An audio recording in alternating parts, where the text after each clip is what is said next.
Vamos a tomar contacto inmediato con Manuel Bernales Alvarado, consultor internacional. Él es el director de programa Geopolítica en RCR, Red de Comunicación Regional. Buen día, Manuel, qué gusto saludarte, ¿cómo estás? Buen día, a la orden, vamos al grano. No, y el movimiento que ha estado toda la madrugada, yo también he estado siguiendo muy de cerca las elecciones en Estados Unidos y hasta las primeras horas de la madrugada recién se han conocido los resultados. Bueno, Donald Trump vuelve a la Casa Blanca. ¿Cómo analizas? ¿Cuáles han sido los factores que han pesado para la elección de Trump en Estados Unidos? Mira, básicamente lo que señalamos en la anterior entrevista que hicimos en Geopolítica y que tú hiciste la entrevista también con Osvaldo de Rivero y conmigo, eso es bien claro, porque no ha sido un enfoque de tipo propagandístico a favor o en contra de Trump o a favor o en contra de Kamala Harris. Y los factores son los siguientes. Primero, Kamala Harris es parte de una administración Biden que terminó mal. Eso es una evidencia. Basémonos en evidencias, no solamente en cuestiones subjetivas. En consecuencia, cargaba con una mochila pesada. En segundo lugar, las predicciones sobre que votarían los distintos grupos de votantes, varones, mujeres, negros, latinos, etcétera, en favor en algunos estados claves, como dijimos. Los estados claves fue el segundo tema fundamental.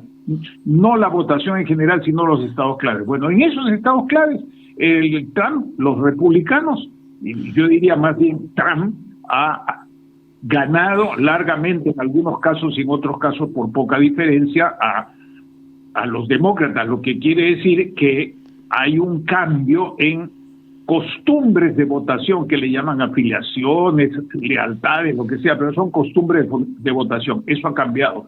En tercer lugar, en la pésima sucesión entre Biden y Kamala Harris, esa fractura que hubo ahí, esa sucesión les hizo perder ritmo. Nunca tuvieron la iniciativa política, nunca la tuvieron. Ese es otro factor que nosotros hemos señalado y que mucha gente no quería reconocerlo porque son anti-Trump o son manifiestamente pro-demócratas. Y en tercer lugar, el desarrollo mismo de la campaña. Hay una información muy variada y de toda esa información hay una tendencia de opinión, y la tendencia es que fue mejor la estrategia táctica y desenvolvimiento de la campaña de Trump mejor que la de Harris. Y por último, el balazo y las acusaciones contra Trump, pero particularmente el balazo, lo ayudaron a tener una imagen de alguien que se sobrepone incluso a los asesinatos. En consecuencia, esos son los principales factores internos. Luego, hay muchas otras opiniones, pero eso es lo duro y lo macizo, cómo vota la gente estadounidense y qué cambios demográficos hay, culturales hay y corrientes de opinión que efectivamente quieren que el país mejore. Y la estrategia de campaña con ese lema simple, esencial en la propaganda política de todos los tiempos en que se ha estudiado la propaganda política, hagamos de América nuevamente un poder, eso definitivamente arrastró a mucha gente, incluso a gente que ha sido tradicionalmente votante por los demócratas. Es una victoria holgada, por lo que se ve. Porque es más, te respondo en parte repitiendo lo que ya dijimos, mi querido José, porque fue un acierto las cosas que dijimos. Dijimos claramente que Trump tenía más probabilidades de ganar en los siguientes términos. En la mayoría de los estados. En la mayoría de los estados de los estados pendulares, que son los que dan los mejores y mayores votos para los electores indirectos. En el Senado, en la Cámara de Representantes, en los estados, por supuesto, y eso significa que hay una continuidad de la política de Trump desde la época en que él entró, porque este periodo no ha cambiado. Algunas cosas que Trump impuso en su periodo no ha cambiado. Y eso se refleja, por ejemplo, en la designación y lograr la aprobación de los representantes propuestos por el presidente para la Corte Suprema de Justicia. lo cual, si sumas los años, te da prácticamente 10 años. Y si Trump tiene un buen desempeño, va a tener un sucesor asegurado, lo cual van a ser prácticamente una generación en un periodo hegemónico, nacionalista, que usa el comercio internacional para lo que le conviene, y para lo que no le conviene va a estar continuando con sus políticas restrictivas al comercio internacional, particularmente con China. Y eso me lleva a otro punto que también señalamos. Ojo con las diferencias con México. México es parte del bloque económico que tiene un peso. El peso de América en la APEC está dado por el bloque económico de Estados Unidos y México, no por otras economías. Y en consecuencia, ese es un factor en que, me imagino, la estrategia estadounidense será resolver sus problemas con México, pero no llegar a que México emplee el CIAC, las denuncias internacionales, porque le quiten empresas o regresen inversiones a los Estados Unidos. ¿Me dejo entender? Bueno, esta es una cuestión fundamental. Y por otro lado, va a haber seguramente cambios muy importantes, tanto en la designación de embajadas como en los principales funcionarios y en el sistema de Naciones Unidas. Y por último, algo que también dijimos y que es otra evidencia en la cual me ratifico sinceramente, va a ser un cogobierno con Elon Musk y con las redes económicas, tecnológicas, financieras y de poder que eso representa, con toda claridad. Ahora, finalmente, ¿cuánto de su discurso contra los migrantes, todas las cosas negativas que se han dicho, se han destacado del discurso de Trump, cuánto de eso lo va a llevar a la práctica? Eso no se sabe. La tendencia es que va a tratar de llevarlo a la práctica, porque es su personalidad y es su victoria. No es la victoria del partido propiamente, es su victoria. Y en consecuencia se erige como un líder, no solamente con autoridad, con votos, con respaldo popular, sino con el carisma que representa para la transición mundial en el que están cambiando los patrones culturales y las vigencias. Por eso es que hay que ver de cerca el hecho del nombramiento de estos funcionarios y de la ejecución de sus principales objetivos, que han sido muy simples. Sus lemas de campaña han sido absolutamente transparentes. No así en algunos planteamientos de Kamala Harris, que evadía respuestas o no tenía. Esto también es una evidencia, no es una opinión subjetiva, es una evidencia. Ahora, ¿dónde se va a reflejar eso? A nosotros nos interesa no solamente lo de Europa, lo de el extremo de Asia, Asia-Pacífico, lo de Israel, por supuesto que sí, pero para mí como peruano la pregunta es, frente a ese hecho macizo, ¿van a seguir acá en el Perú mucha gente con discursos contra Trump y añorando las cuestiones del Partido Demócrata? No, lo fundamental para nosotros, y este es el sentido que compartimos con quienes trabajan en red de comunicación regional, con los amigos que hace más de 2 años invitamos, militares, diplomáticos, varones, mujeres, académicos, periodistas, que tienen que hacerse la pregunta: ¿puede el Perú tener una mejor relación con Trump? Por ejemplo, aprovechando que hay algunas posibilidades en el marco de la APEC, donde no hay decisiones centralizadas, sino el fomento de la cooperación, de las inversiones y del comercio. ¿Y por qué digo esto? Porque hay una pregunta detrás.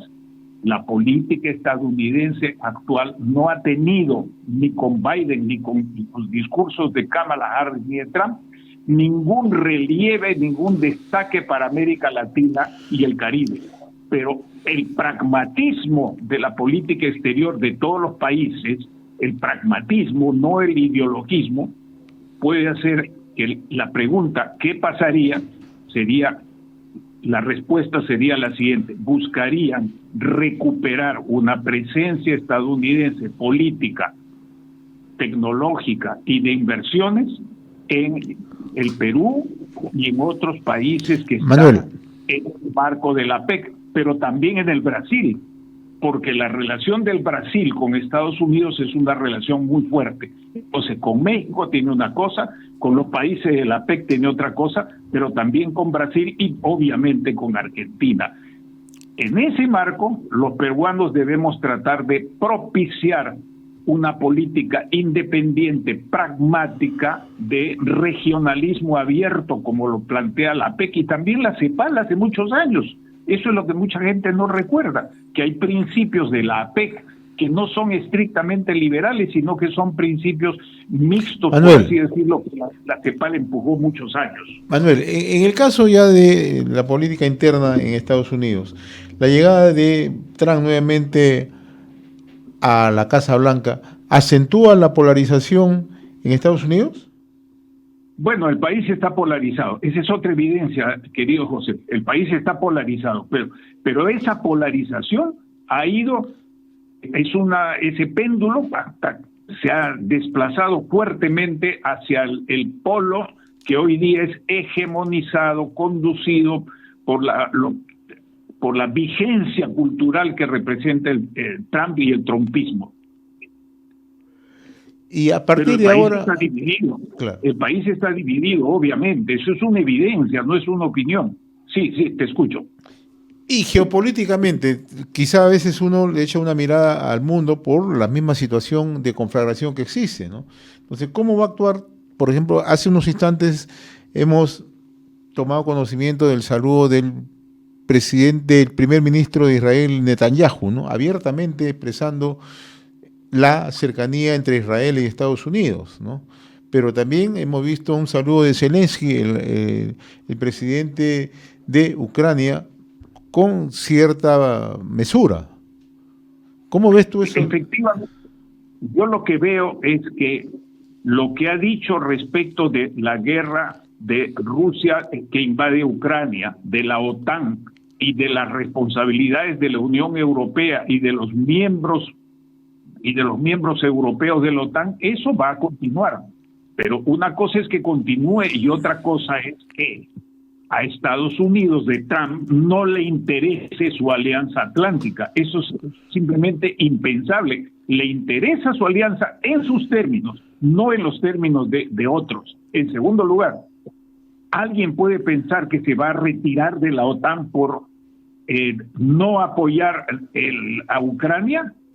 También es impensable que se retire de la OTAN. Todo puede suceder, puede decirme alguien, pero es improbable, eso es improbable. De tal manera que ahí que lo que va a hacer es, uno, seguir empujando los negocios estadounidenses con la Unión Europea, porque ya dieron un mazazo hace varios años y quitaron el vínculo fundamental con la energía de los rusos. Y en segundo lugar, buscará efectivamente una negociación con Rusia. En el fondo va a ser una negociación entre Estados Unidos y Rusia, no solamente Ucrania y la Unión Europea, pero también Turquía. Y la pregunta para mí, geopolíticamente hablando y estratégicamente hablando, es ese acuerdo de armisticio o paz en Ucrania, ¿va a dejar a Ucrania como un país sin mar o le va a permitir mantener una salida al mar, un pedazo que todavía no se lo ha tomado Rusia?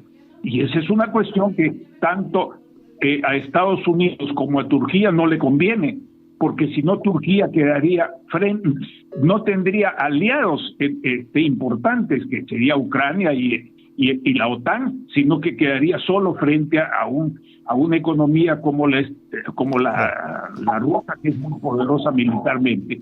Ahora, en el Oriente Estados Unidos, y Trump sabe muy claramente y lo ha reiterado, que la competencia de la lucha, no hay guerra, la lucha económica, tecnológica, comercial, política y también de equipamiento y de desplazamiento militar es con la China, no es con la India, es con la China. Y eso va a llevarle a buscar algunos acuerdos que mantengan a Taiwán todavía más tiempo fuera de la soberanía china, porque la pregunta que se hacen expertos es la siguiente: ¿es concebible para Trump y para los Estados Unidos y para otros que Taiwán en el corto plazo pase a ser parte de la soberanía de la República Popular China? La respuesta es que no lo desean. Entonces van a buscar que eso no ocurra, sin dejar esta lucha en los campos que yo he mencionado.